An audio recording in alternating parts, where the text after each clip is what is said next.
That's why I selected the Marines, without asking him if he thought that might be a good idea. Do you remember your first day when you got to OCS or PLC? No. The first day was in Virginia, and we checked in, and we were in a barracks, and the memorable thing that night was being awakened at 5 o'clock in the morning as the trash can was thrown the length of the metal and cement floor barracks, and needless to say, 30 guys were awake. And those that didn't get out of bed quickly were told to grab a sheet in each hand and stand at attention. That was the initiation. It was all downhill from there. Do you remember your instructors at PLC? I remember my first flight instructor, but not the other guys. Okay. And then you went from... I was in the platoon leaders class to become a second lieutenant in the field. Decided that it might be more interesting flying, so that was 6 months. I went to then I went to flight school for a couple of years in Florida. Pensacola? Pensacola, yes. And Naval flight school. what was that training like? Can you sort of walk us chronologically through that? Yeah, it was in stages. The first stage was sort of pre-flight. We learned about engines and weather and other stuff that got us going. I should note that I had never flown in a plane before, other than the flight that got me down there, and so flying was a magical mystery tour, and then we started the first phase, which was a small plane with a instructor, and then we went to a larger plane, the T-28, which was a pretty gutsy plane, a lot of fun to fly, and we did carrier qualifications in that plane, and then transitioned from there into helicopters as the war started to heat up and they needed bodies. Did you know that you wanted to fly helicopters when you went in? Had no idea. I didn't know a plane from a plane, but no, they pretty much the need for the war to have helicopter pilots became large, and most everybody going through flight school at that time ended up in helicopters. Okay, and then what happened? Were you also in Pensacola when you were flying helicopters? Basically, yes. And then after that, I was designated to a squadron in North Carolina. Do you remember the name of that squadron? Yeah, the squadron name was number was 264, and can't remember the town that was in. New River, North Carolina. And what was your job there? What did you do there? We just flew, although I was in the legal department. 3 of us were the legal department. And how long were you there? I was there about 6 months. And I might add, flying as much as possible, but preciously underdeveloped as a pilot when I was sent to Vietnam. It was unfortunate because, in my view, no one should have been sent to Vietnam unless he was fully capable of taking the plane off and getting it back on the ground and being able to perform in Vietnam. And I was not in that position. Did you go with a group, or were you a replacement pilot? Replacement pilot. It was just replacing people that had been wounded, basically, was the deal at that point. And when did you go to Vietnam? What month?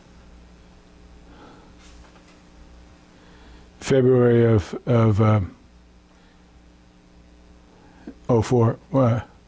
14.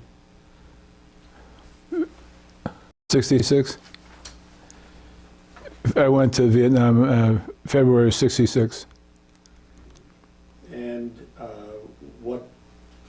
tell us about your arrival in Vietnam. And did you go directly to Vietnam? And we flew to Okinawa and got all of our shots in Okinawa, and a last assortment of as many beers as we could drink, and then was flown into Da Nang, and we got off the plane, and they put us in a Jeep and drove us to the far extremity of the field and told us to get out. And we were surrounded by rice paddies with Vietnamese working the rice paddies. We had no weapons. There were 4 of us. So my instructions to everybody was to gather a pile of rocks, throwable rocks, and so we had our duffel bags of our clothes, and they told us a helicopter would be there shortly to get us. Well, it was still dusk, and these natives are looking at us and suspiciously, and we're looking at them very suspiciously. You know, we're in the war. We got no weapons, and I had a very big pile of rocks that I had gathered, and you know, we were sort of covering all of our sides, the 4 of us, and finally a helicopter arrived and swooped us up and flew us down 50 miles south to Chu Lai, where we joined a squadron. You were stationed at Chu Lai? Kiha, at Kiha. What's Kiha? Kiha was a little helicopter base outside of a jet base, which was Kiha. And interestingly, we checked into the squadron. They told us to go up the hill to those several huts, which were basically wood with aluminum roofs, and find an empty bunk. So I walked into one, hooch as they were called, and said, there was a guy in there. I says, "Is there an empty bunk?" And he says, "Yeah, that one in the back corner." I said, "Okay, whose bunk is that?" And he said, "Tom Crana." And I was stunned because Tom Crana and I had played hockey together at Dartmouth, and I was saddened to hear that he had been wounded, and never did ever get to see him. He was out on the hospital ship, never got out to see him, and saw him after the war. But it would have been great if I had been able to fly with him.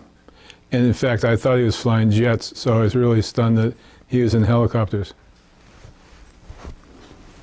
Do you remember the 4 guys that were with you at Da Nang? One was a friend of mine, Tom Tierney, and the other 2 were enlisted guys. I don't recall who they were. And what squadron did you join when you got to...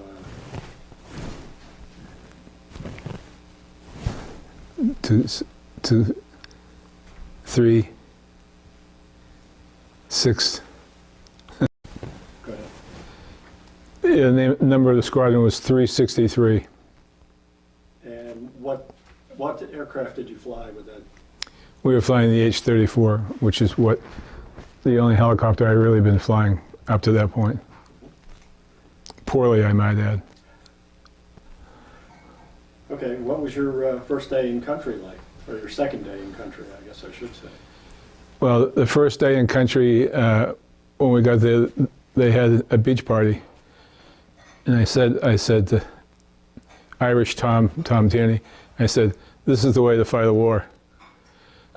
So we were on the beach chugging down beers, playing some football. And the next day, there's this huge operation. And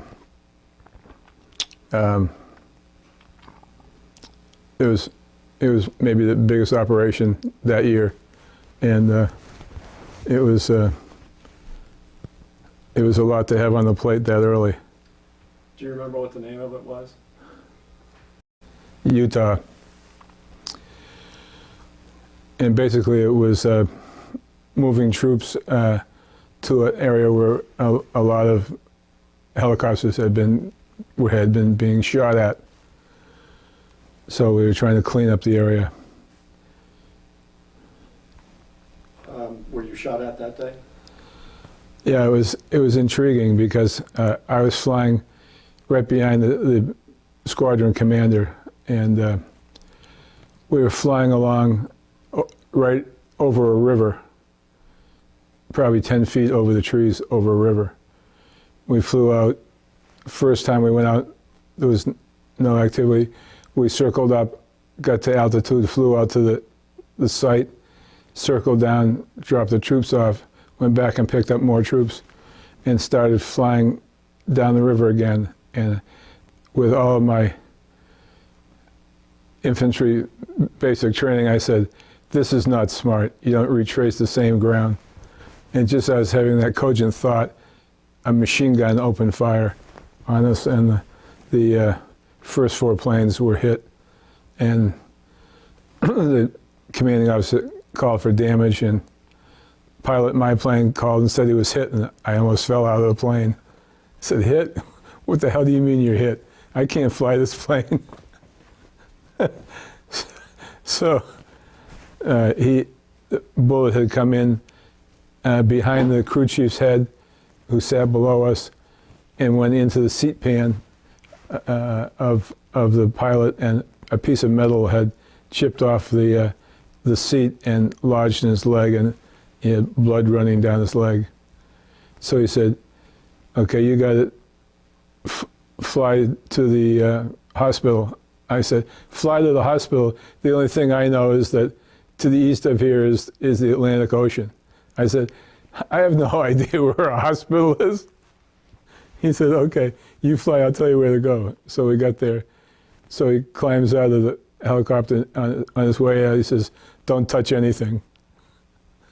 Do you remember the pilot's name? I don't. Okay. After that auspicious beginning, what was the...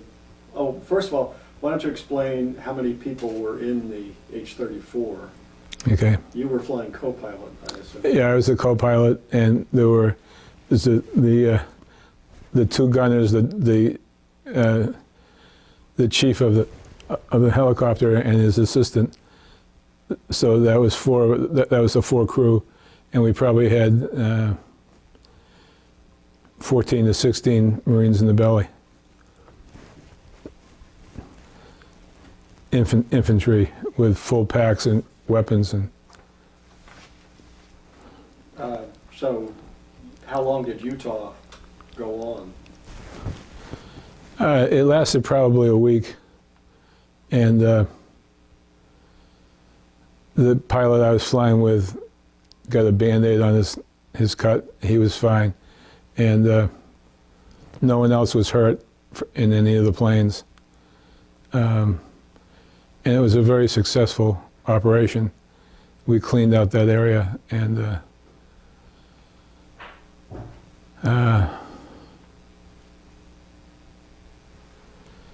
but that was the first instance of senior officers malfunctioning. Okay.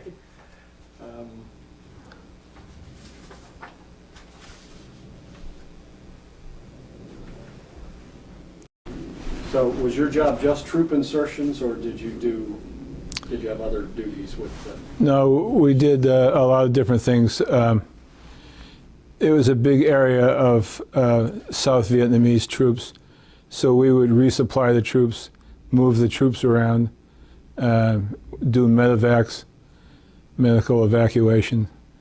There was a Korean outpost south of us. We would resupply them and take their officers down to see them. There was an interesting story on that. I was chasing a Huey pilot, good friend of mine, Charlie Swinburne, and normally the theory was if you can't get to 5,000 feet, fly on the deck, and where you won't be seen quickly and you won't get shot. So I was his escort, and we were taking Korean officers down to see their big outpost south of Chulai. And we're right on the deck, and Charlie says, "We're going up," and I go, "Up?" We're flying into pea soup. So up he goes, and I go, "Oh, geez." So I stick my nose as close to him as I can get so I can keep him in sight. And up we go into the soup. And he says, "Leveling off." I go, "Okay." We level off. Then he says, "We're going down." I said, "Down? Can't even see the grounds from up here." "What do you mean down? Down to what?" So over he goes, and over I follow. And then we come out right at the Korean outpost. I said, "How the hell did he do that?" It seemed he'd been doing it for a long while, so he knew exactly where it was. So that day, the reason the officers were going down there was because the Vietnamese had overrun the Korean outpost, and the Koreans let the Vietnamese come into the interior, and then just started hand-to-hand combat, and they killed an awful lot of them, and they had them piled up like cordwood, and they wanted to get down and film it. I mean, there were just stacks of South Vietnamese bodies. You know, I don't know, I didn't see it, but it was evidently incredible, the width and height of it. And then we flew the officers to the outposts, and I landed in one outpost.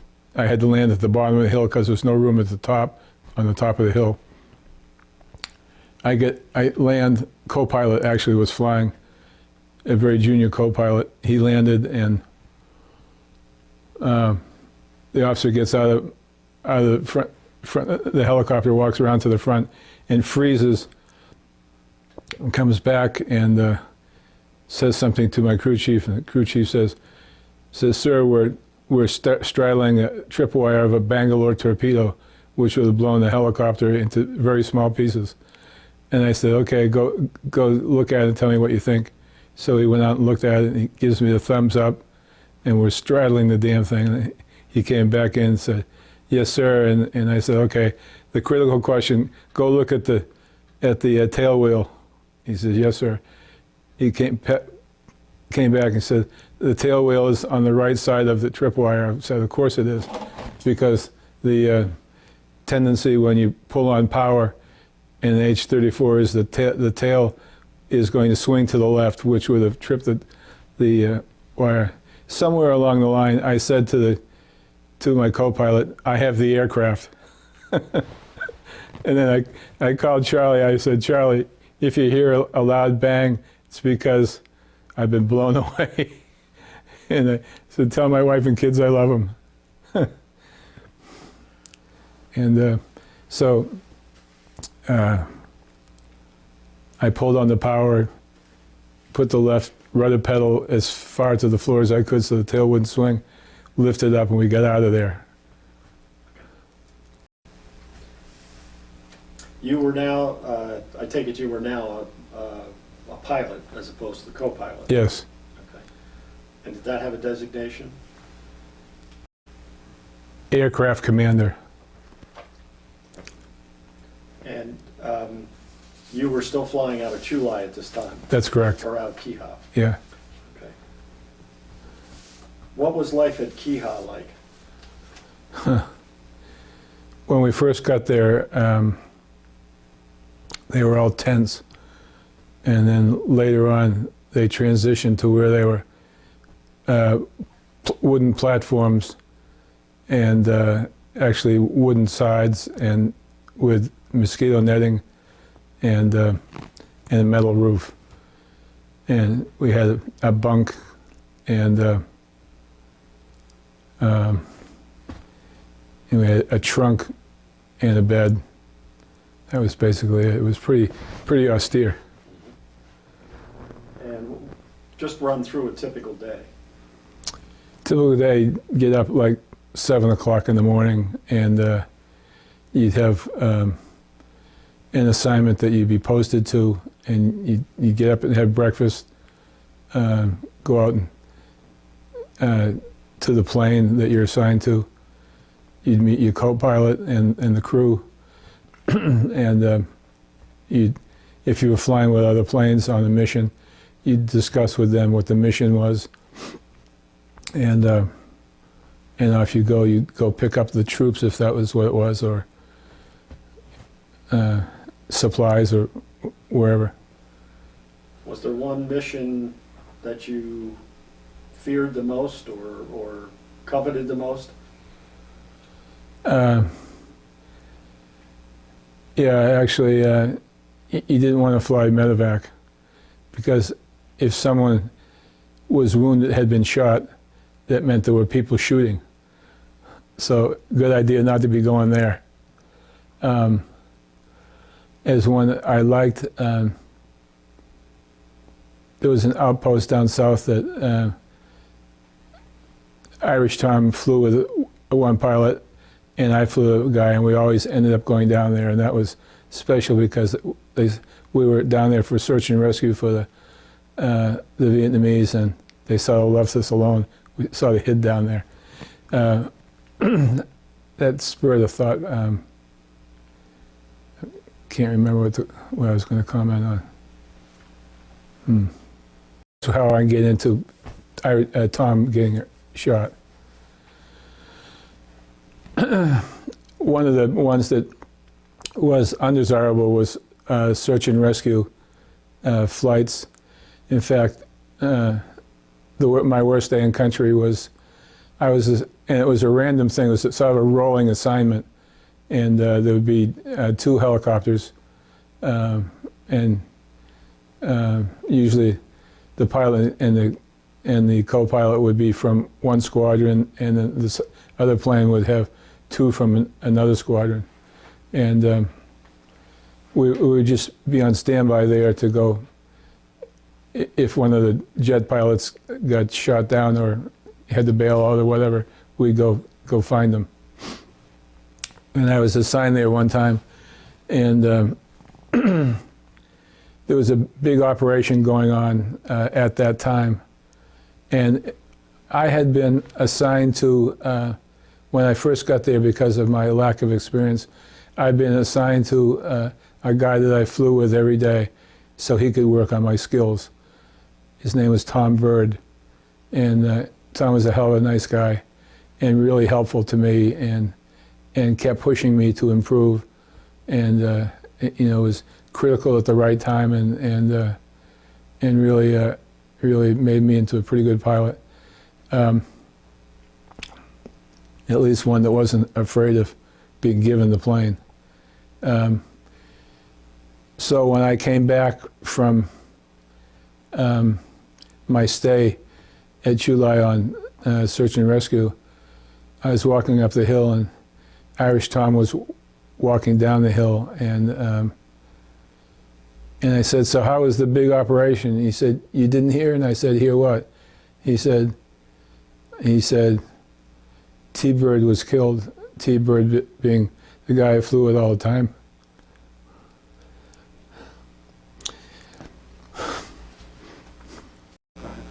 I said, Tom, this is no time for that kind of joke.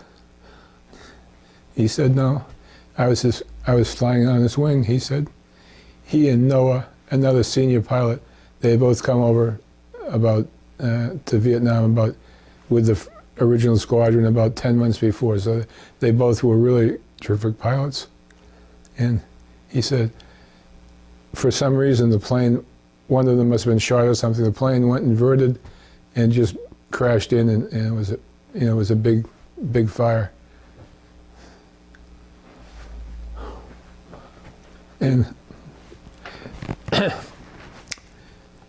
it was a turning point in my life, because there, but the grace of God and the medevac assignment, that would have been me. And so I had to power through that mentally, which wasn't an easy thing, but came out the other side. And everyone in the helicopter died. There were pilot, co-pilot, crew chief, his assistant, and 9 Marines in the belly. Do you remember the co-pilot's name? Noah? Yeah, it was Noah. I just can't recall his last name. That's terrible. That's all right.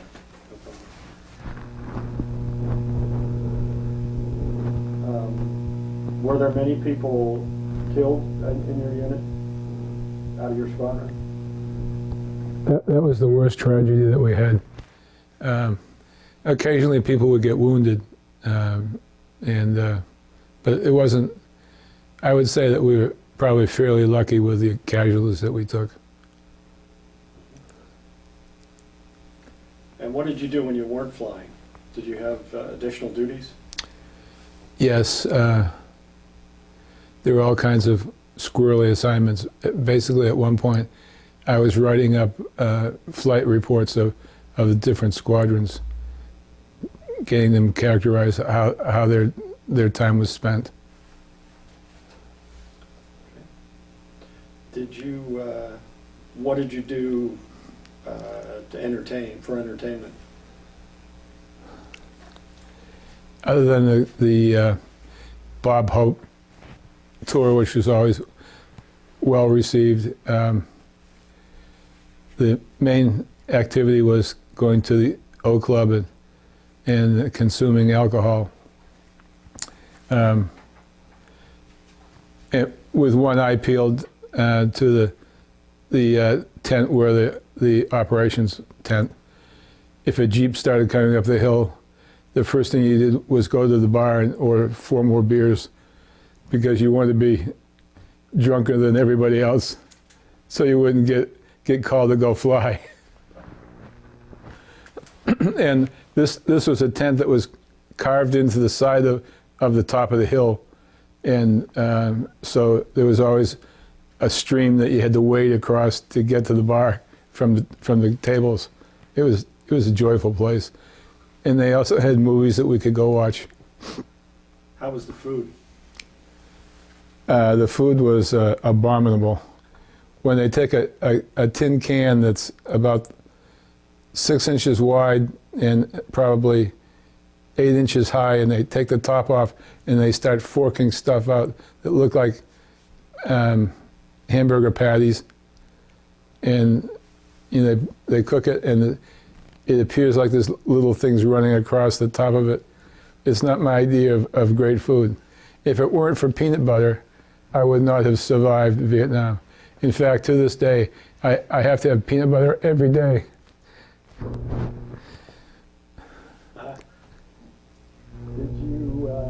Were there any particular funny or unusual events that happened?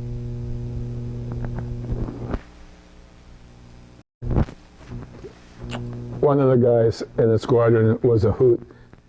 We just loved the guy. His name was Orville Wright. And was that his real name? No, that wasn't his real name, but his name was Wright, so his nickname had to be Orville. And after he got a few drinks in him, he would come back to our our hooch, our living space, and he'd sit down in his bed and he'd tell us about his medevac day that he had just had, and that would include his 3 faithful companions, which was a cat, a dog, and a horse.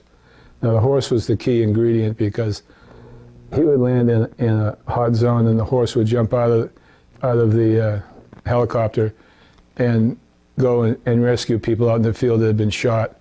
Somehow he'd get the people up on his back and come back to the helicopter. And Orville would go on and on about with these incredible stories. And the next day we'd question him about it, and he'd have no recollection of telling us. It was great amusement. The other pastime that we had that I often got chided for was because we were flying at altitude, there were always beautiful sunsets, and we all took pictures of, when we were flying, we'd take pictures of the flights and where we were in the mountains and stuff. And then we show each other our pictures. That was our little entertainment. And I was always getting razzed for the dynamite sunsets because I was obsessed with the sunsets. In fact, many times I'd say, man, that was a beautiful sunset, and then I'd take the plane up another 5,000 feet so we get another picture of the sunset. Did you spend your whole, well, how long were you in Vietnam when the fires? Gee, how long was I in Vietnam? I don't know, 13 months, a week and a day. And did you spend the whole time at Key Ha? No, there was, squadrons would rotate onto the helicopter carrier, and we went on the helicopter carrier, I think around January, and we actually opened up the DMZ on the carrier, and it was pretty intense flying up there. In fact, one day there was a knock on my room door on the carrier, and another guy that was in my room answered the door, and the voice said, "Is Captain Bunting there?" And he said, "Sure, just a minute." And I went to the door, and my cousin was standing there. He was an enlisted guy. It's funny because when I was growing up, every time I went to see him, he'd be in utility or Marine kind of uniform. And he'd say, "Come on, let's go play Marines in the backyard." Something that I had no interest in doing. Out we'd go and play kids' guns with sticks and stuff. So here he is standing there, and I said, "What the hell are you doing here?" And he says, my platoon just got assigned to the boat." And I said, "Okay." I said, "Let me tell you, it's a jungle out there." I said, "You keep your head down." And what was his name?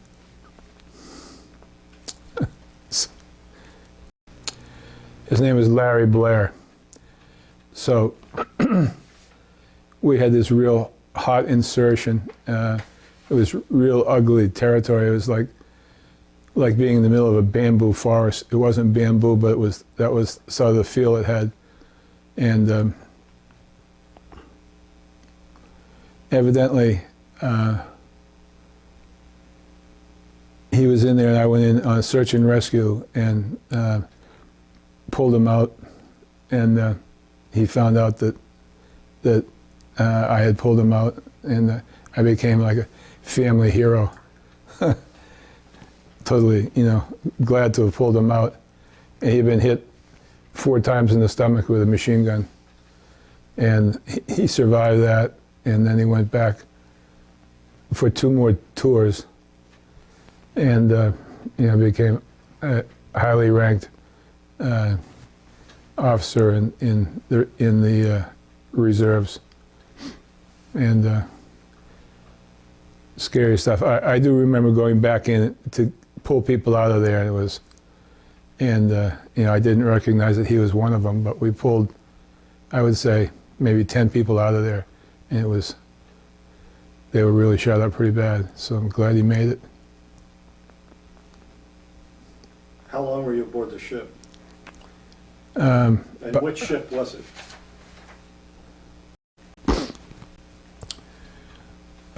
We unloaded onto the Princeton for 3 months, and as I said, we were up at the DMZ, and then it came time for another squadron to take our position, and the new squadron was short of pilots, so Irish Tom and another friend of mine, and they decided they were going to stay on the ship, and I wasn't sure that I wanted to because I knew it was going to go back up to DMZ, and the place scared me, so I didn't volunteer. Then one day, there's a knock on my door, and someone asked for me. I go to the door, and this enlisted guy in the squadron who I had never seen before said, "Can we talk?" And I said, "Sure." He said, "In private," and I said, "Sure." So I said, "Let's go up to the anchor room," which I knew was a nice quiet place. So I went up my little refuge on the ship. So we went up there, and I turned and I said, "You know, what's wrong? You know, how can I help?" He says, "It's not me, sir. It's you." He said, "You've just been designated to be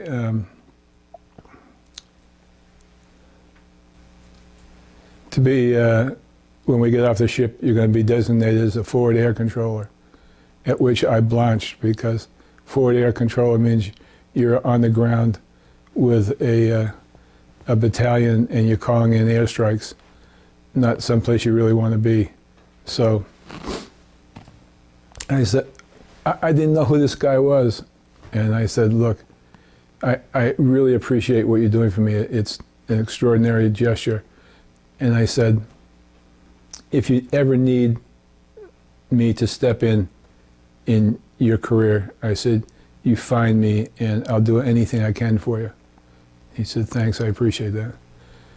So he left, and I went directly to the commanding officer's room, knocked on his door, and I said, "Sir, my two best friends are transitioning over to the new squadron, and I really want to stay with them.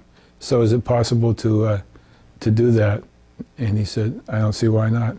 And I said, "Oh, that'd be terrific. I really appreciate it."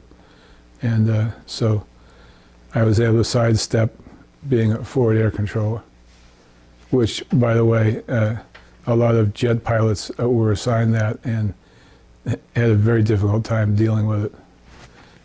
A good friend of mine that had gone through flight school with me at my last duty station had been that, and my wife got up early in the morning to let the dog out, and Larry was sitting in a chair in the living room. She said, "You okay?" And he said, "Well, I can't sleep." And she said, "You want some aspirin or anything?" And he said, "No." He said, "I just have to stay awake." He said, "I don't sleep." And so she came back and said, "Larry's out in the living room. You got to go talk to him." So I went out, and his nightmares from his days as a forward air controller were so horrific that he couldn't shut his eyes because they all came flooding back on him. And this is a great kid who had a wife and 2 kids, and you know, he couldn't go to sleep. So I dodged a real bullet. And what squadron did you join? The next squadron was 362. And so we were on the ship with them, and we went down, and The same ship? no, the ship was the Iwo Jima. It had replaced the previous ship, and So the first thing we did, we went to the Philippines, and we were trying to, the four of us, the three of us that had experience were poorly used. I'll give you an example of that. We had all of this ship experience, and none of the senior officers had the bright idea of tapping into it. And so our first exercise was to offload a bunch of stuff off the ship, put it on the shore, and then bring it back. And I was flying with the XO of the squadron, and the ritual is that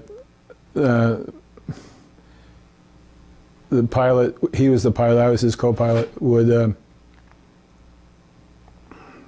he took the first load, took it to shore, dropped it on the shore, and then he flew out and landed on the carrier to get his next load. And you designate who's flying the plane to the people on the crew to land the helicopter on the ship by putting your hand out the window. They'd see that, and they know that no, I take that back. They assumed that the person in the right seat was flying the helicopter, and they'd land you there. So we land, he gives me the helicopter, and so I go get whatever I'm taking, fly it to shore, and flying back out to the ship, and he says, I have the aircraft. And, he's not going to let me land it on the ship. And so he did that 3 times, and I finally said to him, Colonel, I have 500 landings from the left seat, at least. I said, I've been on this ship for 6 months. I said, you really want your co-pilot to know how to land on the helicopter carrier from the left seat. And he looks at me and says, why? I said, because we're in war. I said, you might get wounded, and you'd like to know that I'm going to get the thing on the deck. He said, well, you can't, because the guy on the ship thinks that I'm flying it. I said, he won't think that, sir, if I'm flying it and you put your hand out the window. He'll cross over to my side and land me from my side. And he said, no, we're not going to do that. I said, okay. I said, you ought to try it once to see how easily it goes. And he says, no. Well, that would lead into my next question. What did you think of leadership in the Marine Air Wing? It was abysmal. I don't know where these guys came up with their ideas. I have lots of examples if you'd like to hear them. Sure. We were flying down at the south of Vietnam. We were having this big operation, and there was a river that flowed in, and there were 25 planes, and I think we were the 8th plane, and we're flying down the river, and then we take a right-hand turn, and there's this huge rice paddy. I mean, it's like 5 football fields. We could have landed a couple of hundred helicopters easily there. So we're all in a straight line, one behind the other, and the commanding officer is leading the flight. And we start descending, and the first plane was probably going 120 miles an hour. I was going 40 at 8 planes back. And I'm going, man, if there's a machine gun down there, a lot of planes are going to be shot. So I started just sliding back and forth behind the guy ahead of me. My co-pilot, who was a junior co-pilot, said, "What are you doing?" I said, "Trying to keep everybody on this plane alive." And I got my airspeed up to, like 120 knots doing that. And we went in. Here's this huge rice paddy. The squadron commander lands us in the middle of the village. To the point when I got in, the 8th plane out of 25, I had to blow down a hut with my prop wash from my blades to have a place to land. All we had to do was go 30 feet to the left. We could have all landed successfully. That's not, he wasn't flying with one of us who had been in Vietnam and had tactic experience. We were never asked about tactics. They should have, all the senior officers should have called the 3 of us in to talk about tactics. Never did that. And these guys had come from, a lot of them were transitioning not from helicopters, so they're learning how to fly a helicopter. So that was one very poor example. Another one was we were up flying on the DMZ, and I'm flying with this guy who had been a platoon leader with troops on the ground, and he had just joined the squadron. And our mission that day was to resupply troops on the ground with food. And we're flying, and he said, "Charlie Company, pop green smoke, and so we can find you and resupply." I said, no, you can't do that." He said, "Why not?" I said, "Watch." So we're flying around, and there's about 5 green smokes. Guess what? The enemy has green smoke. All the other platoons in the area have green smoke. Everybody wants food. So I said, "Which one is it? You're going to take the green smoke where the enemy is, or you're going to take the green smoke where someone else is going to steal the food?" He said, "So what should I do?" I said, "Allow me." He said, "Go ahead." I said, "Charlie Company, pop smoke." And they, a couple of different colors came up, and I said, I got yellow, red, and so we found out which one they were, and we tried to get into them. And we had a tough time getting in, and by this time, we're seriously low fuel state. And I said, we gotta go get fuel. And he said, "No, we gotta get the food to the troops." Mind you, he had been on the ground as platoon commander, so I said, "No." I said, "We're not gonna do them any good if they gotta hump to find us because we crashed with no fuel, and they gotta go rescue us." I said, "They're gonna be a little annoyed at the decision. So let's just go get fuel." So he said, "No, we're gonna get the food." So we got the food. We had to drop it out of the helicopter because we couldn't get on the ground because there was no clearing big enough. And so back we go. And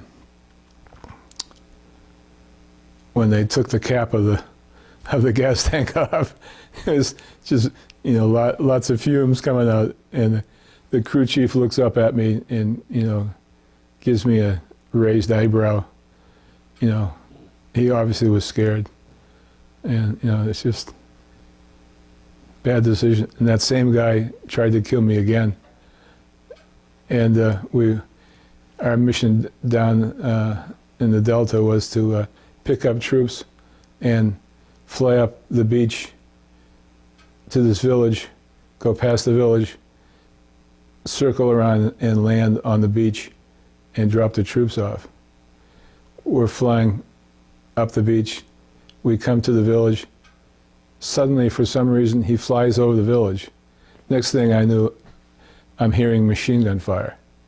So I just dropped down as low as I can get to hide in the village and come out the other side and to the beach, drop the troops off, and then I fly out to out over the ocean, and he calls me. He says, I was flying the second plane. He says, 1-2, where are you? And I said, I'm flying where we're supposed to be flying this mission. I'm about half a mile out, and he said, come close in on me and get in formation. I said, you come out and fly the formation like we had briefed it in the pre-flight. So we had a little pissing contest, and the distance remained, and we got back to the ready room and on the ship, and I told him that I would never fly with him again, that he was dangerous. And how did he take that? He didn't take it real well because all the pilots were in the ready room, and that was the last time I ever flew in the formation with him. Now, how long were you aboard the Iwo Jima? 6 months. And after that, you went. What happened?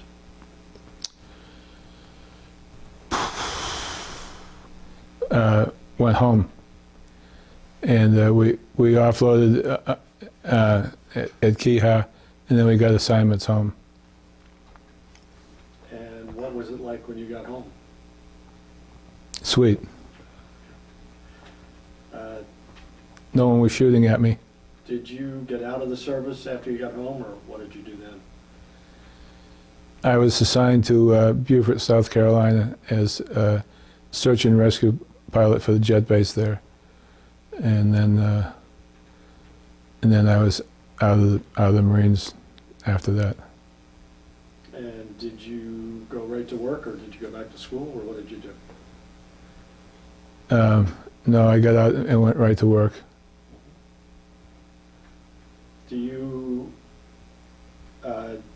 Did you make any close friends while you were in the service? Yeah, I made 2 really close friends. And you're still in touch with them? Yes, I am. And did you join a veterans organization? No. Didn't have any interest in flying anymore, or wearing the uniform. Do you think your military experience influenced your thinking about war or about the military in general? Well, I certainly I certainly have respect for the goals of the military, and I just think there should be more emphasis on better officer selection and training. I'm sorry, the rest of the question? And about the military in general. I think you answered the question. How did the service and experiences affect your life? Well, the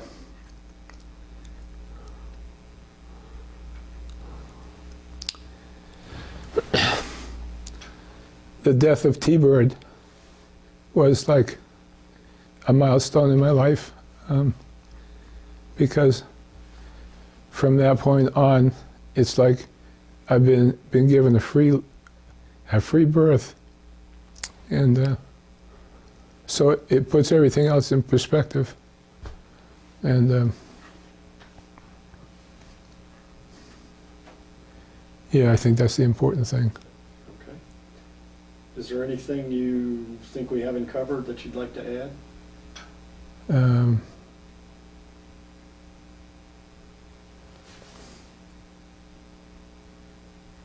No, I think that does it. Okay. Well, thank you, and thank you for your service. You're welcome.